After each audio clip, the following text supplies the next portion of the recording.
Mga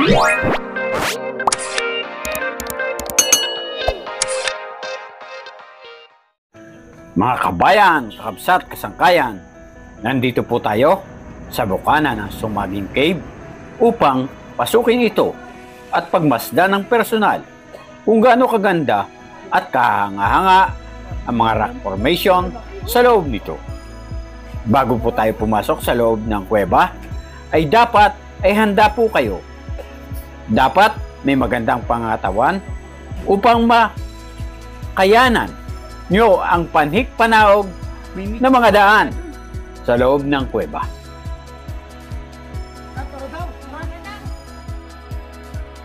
Tinatawag na po tayo ng ating mga kasamahan upang bumaba at magparehistro.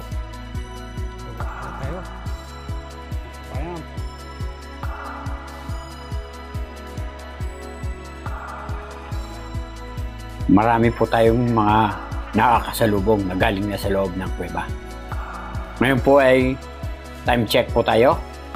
Alas 4 na po ng hapon. Magre-register.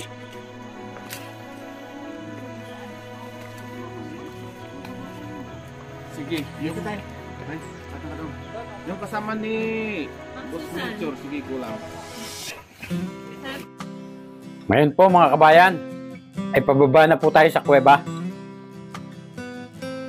Mag-ingat lamang po tayo sa ating mga hakbang dahil madulas po ang mga bato na ating tinatapakan.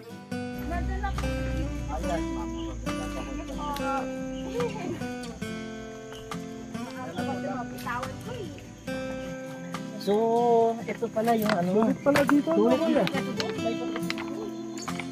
Ay, ba't na po? Walang taga-picture? Wala akong taga-picture. Wala po? Bakit po sa? Hindi dapat pinipicturean kayo. Yung trabaho ng tour guide. Sayang naman. Yan. Anong pangalan nito, boss? Sumaging Cave, sir. Sumaging Cave. Sumaging. Sumaging Cave.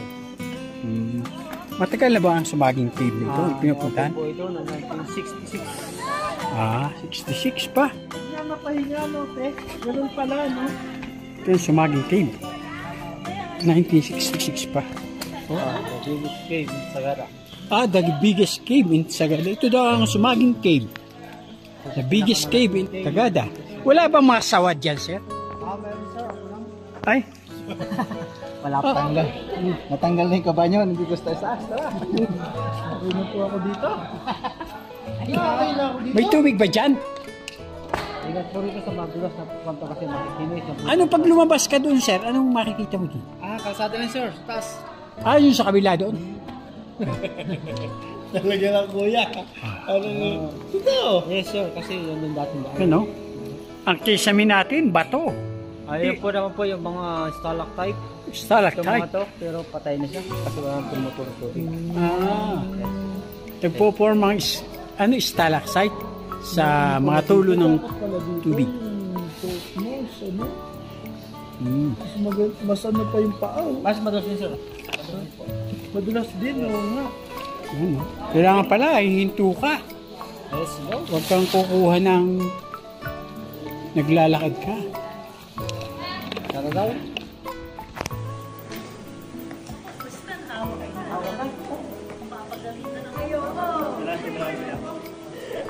Kinig tayo kay Kuya.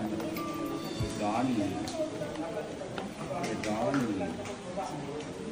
Kapit po ng konti para manig pa natin.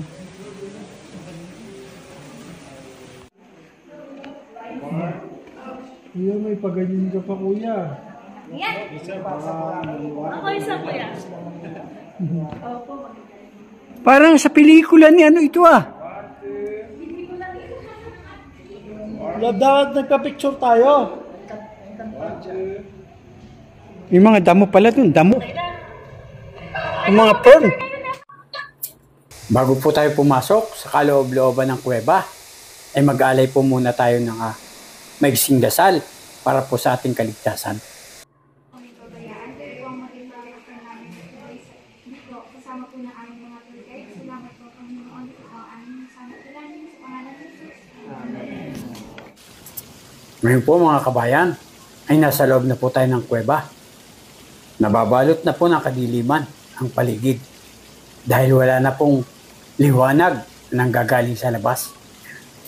Ang tanging tanglaw na lang po natin ay ang flashlight na dala ng ating tour guide at ang ilaw ng ating mga cellphone.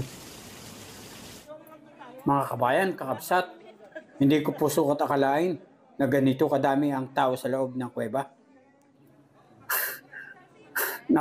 Nakakapagod po, pero sulit naman pag nakita nyo ang magandang rock formation na hindi nyo makikita sa labas at tanging dito lamang sa loob ng kuweba. Mga rock formation na nililok ng kalikasan ng matagal na panahon. Tingin nyo mga kabayan, ang maliit na kuwebang ito. Para bang nag-aanyaya na pasukin natin ang kaloob-looban nun. Pero nagpigil po tayo sa ating sarili dahil tiyak na kapahamakan ang may dudulot noon sa atin. Sabi nga pala ng ating tourist guide, pag napatakan tayo ng malamig na tubig, holy water. At pag mainit, holy shit. Tayo ng paniki yun.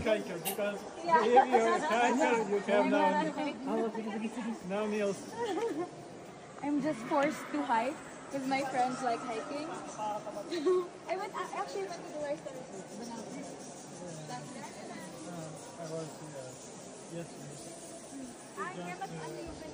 Oh, Ano? Kuya Jerry, naglas. Umahawak talaga tayo.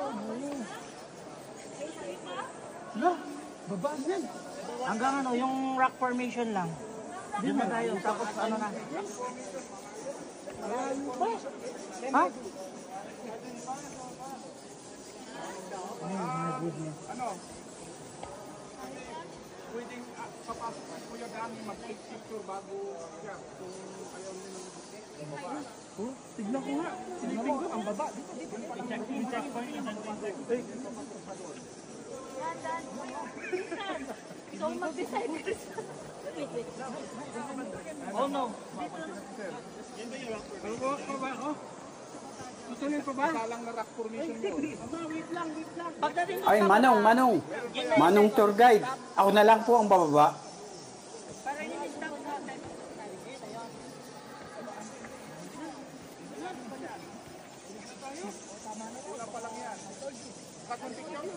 Hoy.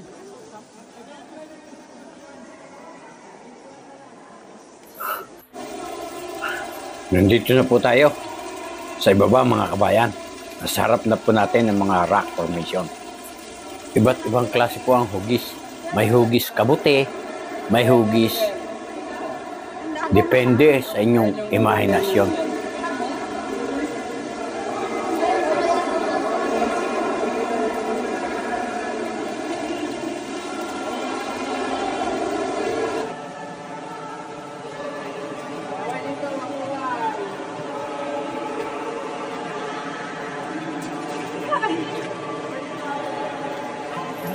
Konting ingat lang po pagka pumasok kayo dito. Kasi may mga batong madulas na para bang marmol ang tsura po. Kaya pag tinapakan nyo po, pwede kayong madulas. Marami pong nagpapapicture, lalo na po sa mga rock formation. Dahil, siyempre po, hindi na kayo babalik dito kung nakapasok na kayo. Dahil buwis buhay din po ang pagpasok sa mga ganitong kuweba. Paano kung abutin kayo ng lindol at gumuho ang kuweba? Kaya para sa akin, para ano pa, at babalik ako dito sa loob. Nakita ko na naman ang personal.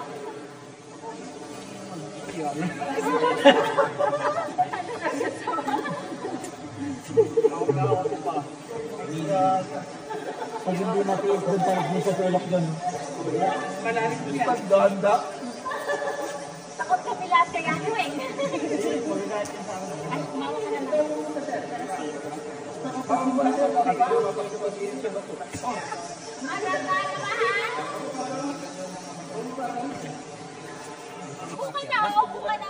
Sabi po ng anak ko, magdahan-dahan daw po ako. Hindi niya alam, sanay ako sa mga ganitong sinabi. Dahil sa aking trabaho, nung ako ay nasa construction. Pinapunas. Upo na lang kayo para mas safe. Pero mas sigawan rin ako eh. Pero mas safe po yan. Opo, safe na po to. Yan yung lalabas na lang natin ang mga... Pero mas legit. May tuwalya pa akong dala. Ang kapit saan? Nakakatawang pan yan, saka mga dala-dala, no? Yes po. Kaya lang meron. Matibay. Galing kasi sa swimming eh.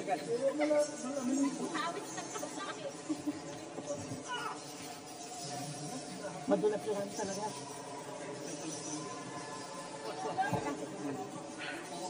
May stopover siya doon. Oh, dyan po yung Holy Land. Uy, may Holy Land din pala dito sa loob ng kuweba. Hindi ko makasabi ng pag nasudadan ko.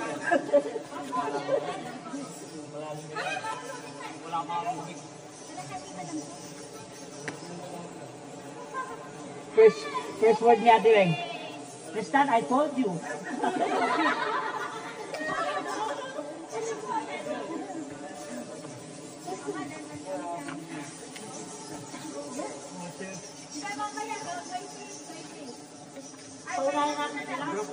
Picture. Mas nauna kami, mas pinili namin yung nakaganon na daan. Kesa doon sa soft na daan. Basta nakapit tayo. Oh. Pasay, no? Pasay na, Tristan, pasay mo. Saka kahit madumi yan, madulas yan. Ay, mas maganda yung beach walk, sir. Mas maganda yung... Iba-vlog na natin. Tsaka yung malambot na tsinelas, yung goma. Yun yung maganda sa cave. Wala sa edad yan, mga kuya. Oh?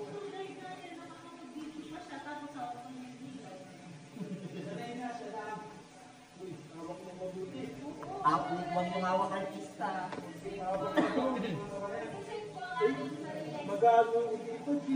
GPS.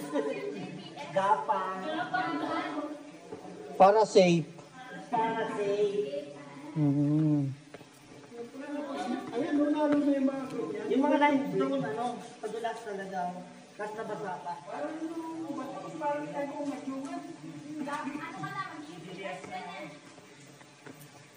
Kuya, just in case may call of the nature, pwede? Po. Call of the nature. Pwede sir. Ayun, Tan, pwede daw. Iilawan ka pa. Sinjod ka pa. Takpan lang yung mga mukha. Awag no. Ay, may ilag doon, no? Ayun, yun. May ilag, layo na kasi.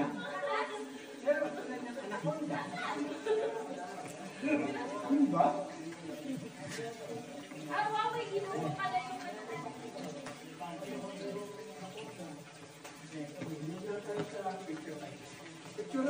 Ay, ito may mga station siya. Buti. May stasyon naman pala tayo eh.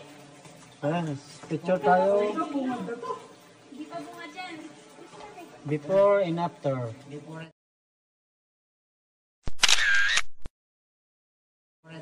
Paglabas. Labas mga ano. Survivor. Oh, mga survivor mga yun. Survivor. Ay, tutulas.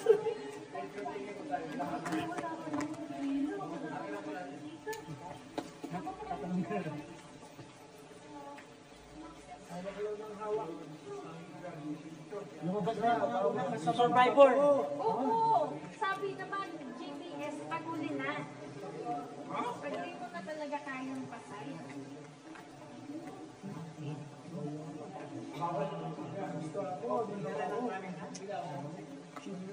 As in madilim pa. Ay, hanggang doon pa siya. Oh.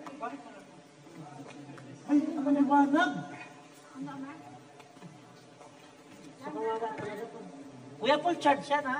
Ha? Full charge yung ilaw mo ha? Gapang na tayo sir pag nalubat. Gapang. Papapayin na lang natin, no? Papakapayan natin. Para ng paniki. Yung magandang formation nasa second. Yes sir. Kaya natin yun. Ay, hindi natin kaya yung ano? Isa ang tumadaan yung guide. Mas madali.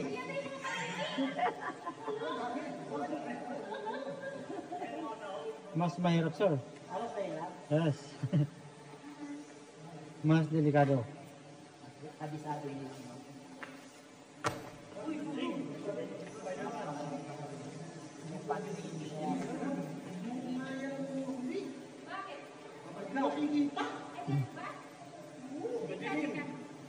Ay, bawal mag-holding hands. Basta hindi kita iiwanan.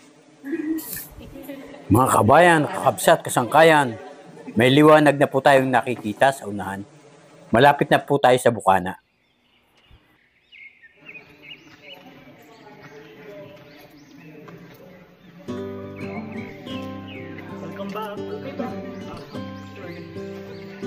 Dapat diniretso nila ito sa baba. Ang bakal na ito.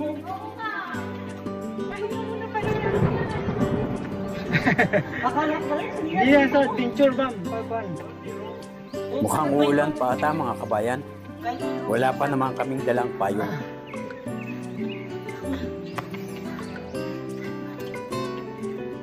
Survive sa gana. Hindi na extra ang bida pa.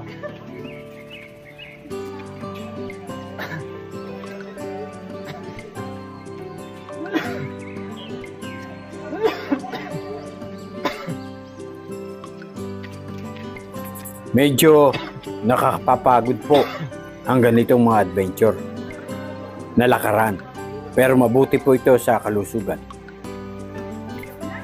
Ngayon po mga kabayan, ay nihiling ko bilang isang content creator na abang katulad ko na mag-subscribe po kayo, mag-like, mag-komento, at i-share.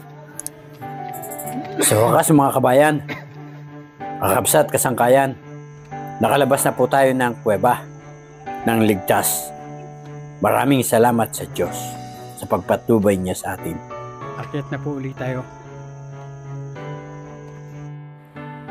Nandito na po tayo sa taas mga kabayan habang iniintay po natin ang iba pa nating mga kasama.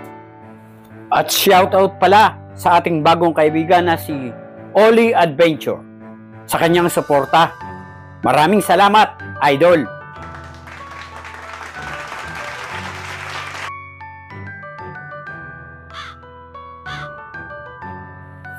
Sana po ay samahan niyo po uli kami sa susunod pa naming mga adventure. Nagpapaalam na ang inyong abang lingkod na si Juan Masipag. Hanggang sa muli! Bye-bye!